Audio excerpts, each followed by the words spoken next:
We're all aware of how poor of a snow season it has been up on the mountains, and a snowpack survey today really proved it. Devin Haskins was up on Mount Hood today for the annual survey, and he has the results. We're just down the road from Timberline Lodge, and all that snow behind me, it may look like there's a lot, but get down below the surface, and there isn't much. With snowshoes on, we hiked a quarter of a mile through the ski hills of Mount Hood to get to the Snowtail test site.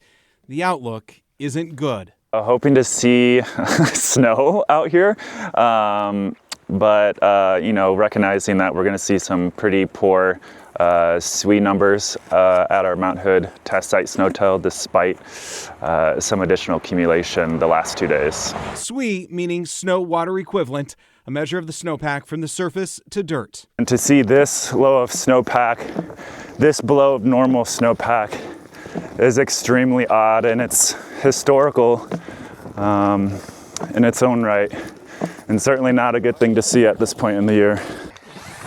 Once at the site, a metal measuring stick is assembled and stuck in the ground. The first reading, 42 inches, and a misfire after hitting ice. And that number is the depth of snow plus no ground. So this happens frequently with this steep of snow. Typically, snow falls over the course of the season, so some ice layers can develop. The second reading goes all the way down, 60 inches. With 2 inches of dirt removed, the total is 58 inches of snow. That gets weighed and compared to an empty tube with the final snowpack survey amount. And that came out to be 23 inches, which is well below normal. That's so far below normal, it's 43% of what the median snow water equivalent normally is. This rivals other low snowpack years. If we think back to 2015, most recently, in Northwest Oregon, 2005 was another poor year for snowpack. Statewide, another benchmark low is 1977. The low snowpack is a precursor of what's to come.